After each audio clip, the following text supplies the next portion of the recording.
Hello बच्चों, welcome to my channel. तो बच्चों, आज हम पढ़ेंगे हिंदी की पाठ्य पुस्तक रिमझिम का पाठ 12 और कक्षा 5 से। पाठ का नाम है गुरु और चेला। तो बच्चों, आज हम इस पाठ में गुरु यानी अध्यापक और चेला होता है शिष्य। तो आज हम इनके बारे में एक कविता पढ़ेंगे। तो चलिए देखते हैं। गुरु एक थे और था एक चेला, चले घूमने पास में था ना धेला।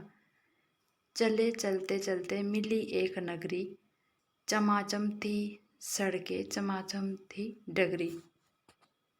तो इसमें एक गुरु होता है और एक होता है चेला, यानी गुरु और शिष्य घूमने चल पड़ते हैं और उनके पास धेला यानी उनके पास कोई भी पैसा नहीं था।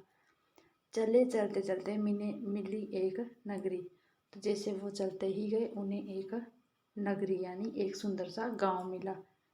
चमाचम यानी कि सड़कें एकदम साफ सुथरी थी और चमाचम थी डगरी। डगरी यानी रास्ते और सड़कें एकदम साफ सुथरे थे। मिली एक ग्वालिन धरे शीश गगरी, गुरु ने कहा तेज ग्वालिन ना भगरी। बता कौन नगरी बता कौन राजा, कि जिसके सुयश का यहाँ बसता बाजा। तो जैसे गुरु और चेला रास्ते में जाते हैं तो उन्हें एक ग्वालिन यानी गाय को चराने वाली मिल जाती हैं। धरे शीश गगरी यानी उसके सिर पे क्या होती है, एक गगरी यानी मिट्टी का घड़ा होता है। गुरु ने कहा कि है ग्वालिन ज़्यादा तेज मत भाग, कि पता ये नगरी कौन सी है और यहाँ के राजा कौन सा है, जिसका सुयश यानी जिसका जो है यहाँ पे नाम इतना फैला हुआ है। कहा बढ़ के ग्वालिन ने महाराज पंडित, पधारे भले हो यहाँ आज पंडित। ये अंधेर नगरी है अनसुज राजा अनबुझ राजा, टके शेर भाजी और टके शेर खाजा। तो ये ग्वालिन क्या कहती हैं कि महाराज पंडित, अच्छा हुआ जो आप यहाँ पे आए, भले हो यानी कि अच्छा हुआ। ये अंधेर नगरी यानी कि यहाँ पर जो है कोई भी कानून नहीं है। अनबुझ राजा मतलब जिसको कोई ज्ञान नहीं है। तो टके शेर भाजी मतलब यहाँ पे हर चीज़ टके शेर का मिलता है। गुरु ने कहा जान देना नहीं है, मुसीबत मुझे मोल लेना नहीं है। ना जाने की अंधेर हो कौन क्षण में, यहाँ ठीक रहना समझता ना मन में। गुरु ने कहा कि जान देना नहीं है, मुसीबत यानी परेशानी मुझे मोल नहीं लेनी है, यानी कि गुरु ने कहा कि मुझे परेशानी में नहीं पड़ना है। जहाँ जाने की अंधेर हो कौन क्षण में, कि यहाँ का कोई भरोसा नहीं है कि किस क्षण में वो अंधेरे में पड़ जाए। यहाँ ठीक रहना समझता ना मन में। तो गुरु क्या कहते हैं कि उनके मन में ये प्रश्न उठते हैं कि यहाँ रहना उनके मन के लिए सही नहीं लगा उनको। तो गुरु ने कहा किंतु चेला ना माना, गुरु को विवश हो पड़ा लौट जाना।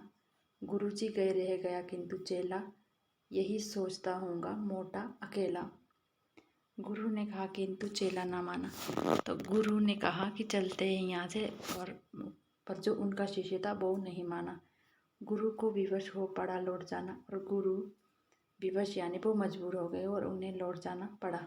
गुरु जी गए, गुरु जी यानी चले गए, और वहाँ पे कौन रह गया, वहाँ पे रह गया शिष्य। यही सोचता होगा मोटा अकेला। चला हाट को देखने आज चेला, तो देखा वहाँ पर अजब रेल पेला। टके सेर हल्दी टके सेर जीरा, टके सेर ककड़ी टके सेर खीरा। तो चेला ने क्या देखा कि हाट यानी सब्जी मंडी को देखने वो चल पड़ता है। तो देखा कि वहाँ पर क्या था, वहाँ पे कुछ अजब ही रेल पेला, यानी वहाँ के कानून जो हैं अलग ही थे। टके सेर हल्दी मतलब जो हल्दी भी टके सेर की थी, और टके सेर का था जीरा 1 टके का, और टके सेर की थी ककड़ी, और टके सेर का था खीरा। यानी वहाँ पर जो है हर चीज़ टके की मिल रही थी। टके सेर मिलती थी रबड़ी मलाई, बहुत रोज उसने मलाई उड़ाई। सुनो और आगे का फिर हाल ताजा, थी अंधेर नगरी था अनबुझ राजा। तो वहाँ पर क्या था कि वहाँ पर सब्जी और महंगी महंगी मिठाइयाँ भी वहाँ पर एक ही दाम में मिल रही थी। बहुत रोज़ उसने मलाई उड़ाई, यानी कि जो वहाँ पे चेला था उसने वहाँ पे बहुत मज़े लिए खाने पीने के। सुनो आगे का फिर हाल ताजा। तो वहाँ पे क्या था, थी अंधेर नगरी, यानी कि वहाँ पे अंधेरी नगरी थी, यानी गाँव था। और अनबुझ राजा, यानी उसको कोई भी ज्ञान नहीं था। बरसता था पानी, चमकती थी बिजली, थी बरसात आई, दमकती थी बिजली। गरजते थे बादल, चमकती थी बिजली, थी बरसात गहरी, दमकती थी बिजली। तो इसमें क्या कहता है कि बरसता था पानी, यानी खूब बरसात हो रही थी और चमक रही थी बिजली। थी बरसात आई, दमकती थी बिजली। गरजते थे बादल, अब झमकती थी बिजली। थी बरसात गहरी, धमकती थी बिजली। गिरी राज्य की एक दीवार भारी, जहाँ राजा पहुँचे तुरंत ले सवारी। झपट संतरी को डपट कर बुलाया, गिरी की क्यों ये दीवार किसने गिराया। तो वहाँ पे क्या होता है कि एक राज्य में एक बाहरी दीवार वहाँ पे गिर जाती है, और जहाँ राजा पहुँचे, और वहाँ पर राजा क्या होता है कि वहाँ पे राजा तुरंत पहुँच जाता है। झपट संतरी, संतरी यानी कि जो पहरेदार होता है उसको संतरी कहा जाता है। तो वो संतरी को डांट लगाता है कि ये दीवार कैसे गिरी और ये किसने गिराया। कहा संतरी ने महाराज साहब, ना इसमें खता मेरी ना मेरा कर्तव्य, ये दीवार कमज़ोर पहले बनी थी, इसी से गिरी, ये ना मोटी घनी थी। कि संतरी ने क्या कहा, संतरी यानी पहरेदार ने कहा कि महाराज इसमें मेरा कोई दोष नहीं है, खता यानी मेरा कोई दोष नहीं है और ना ही मेरी कोई गलती है। ये दीवार तभी गिरी है क्योंकि ये पहले से ही कमज़ोर बनी थी, इसी से गिरी है। ये मोटी घनी थी, ये मतलब मोटी नहीं थी और इसीलिए ये गिर पड़ी। खता कारीगर की महाराज साहब, ना इसमें खता मेरी या मेरा कर्तव्य, बुलाया गया कारीगर झट वहाँ पर, बिठाया गया कारीगर झट वहाँ पर। तो संतरी ने क्या कहा कि इसमें मेरी कोई गलती नहीं है और जिसने ये दीवार बनाई है उन्हीं से पूछ लीजिए। तो वहाँ पे क्या होता है कि महाराजा जल्दी से कारीगर को बुला लेते हैं। कहा राजा ने कारीगर को सजा दो, खता इसकी है आज इसको कजा दो। कहा कारीगर ने जरा की न देरी, महाराज इसमें खता कुछ ना मेरी। तो जो कारीगर थे उन्होंने भी मना कर दिया कि इसमें मेरी कोई गलती नहीं है, महाराज इसमें मेरा कोई कसूर नहीं है। ये भिश्ती की गलती, ये उसकी शरारत, किया गारा गिला उसी की ये गफलत। कहा राजा ने जल्दी भिश्ती बुलाओ, पकड़कर उसे जल्द फांसी चढ़ाओ। भिश्ती कौन होता है, भिश्ती होता है जो कि गारा गीला करके उसको लीपते हैं। मिट्टी और गोबर को मिला करके गारा बनाया जाता है, फिर घर को लीपते हैं। तो कारीगर ने भिश्ती के ऊपर आरोप लगा दिया। फिर महाराज कहते हैं कि उसी को यहाँ पर बुला लाओ और उसे जल्दी पकड़कर उसे फांसी पर चढ़ाओ। चला आया भिश्ती, हुई कुछ ना देरी, कहा उसने इसमें खता कुछ ना मेरी। ये गलती है जिसने मशक को बनाया, कि ज़्यादा ही जिसमें था पानी समाया। तो भिश्ती ने किसके ऊपर गलती आरोप लगाया, उसने लगाया मशक वाले। मशक यानी जिसमें ये चमड़े का बना होता है, जिसमें कि पानी भरकर लाया जाता है। मशक वाला आया, हुई कुछ ना देरी, कहा उसने खता कुछ ना मेरी। ये मंत्री की गलती है, मंत्री की गफलत, उन्हीं की शरारत, उन्हीं की है हिकमत।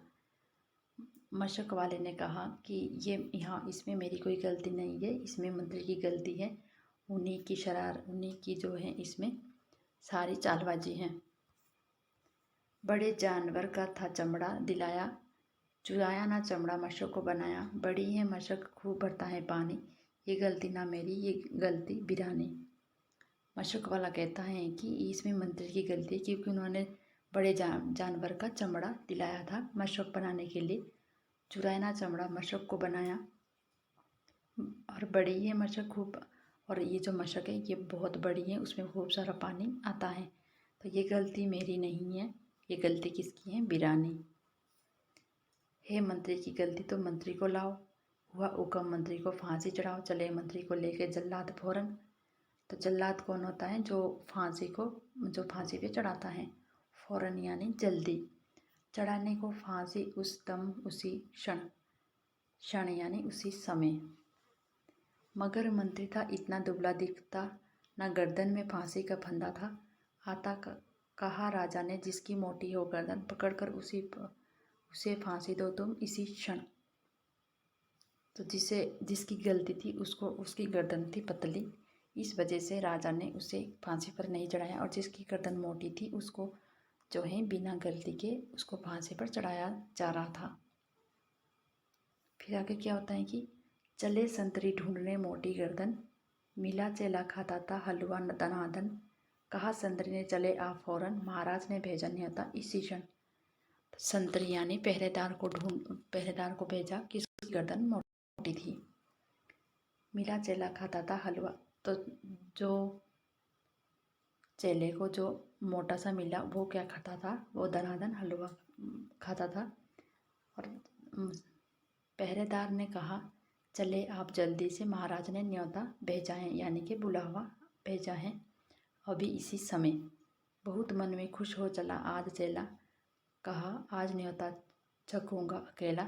मगर आके पहुंचा तो देखा झमेला, वहाँ तो जुड़ा था अजब एक मेला। तो चेले को वो बहुत खुश हो गया कि आज चेला जो है अकेला उसको चखूंगा, यानी वो अकेला उसको बुलाया है, वो बहुत सारा खाना खाएगा। उसके मन में ये चल रहा था।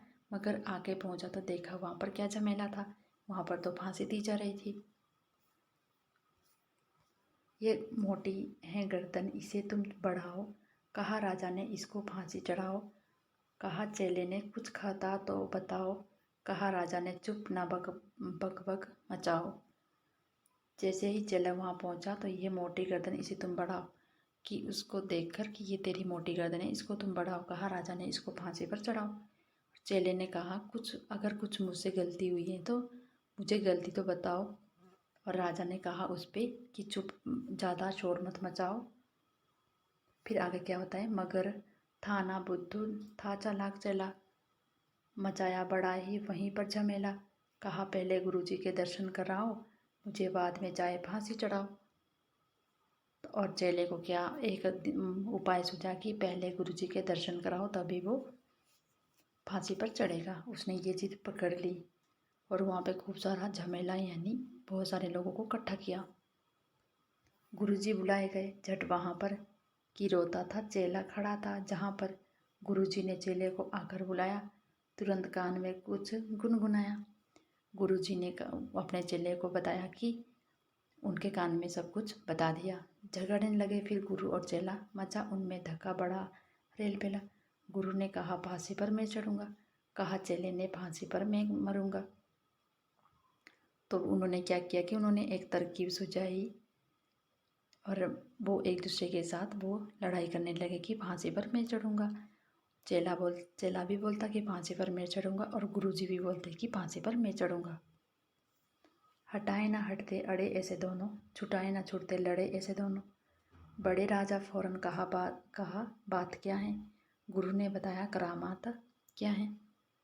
वो दोनों क्या कर रहे थे, आपस में लड़ रहे थे। ये हैं गुरु और चेला, और यहाँ पर ये फांसी दिखाई गई है।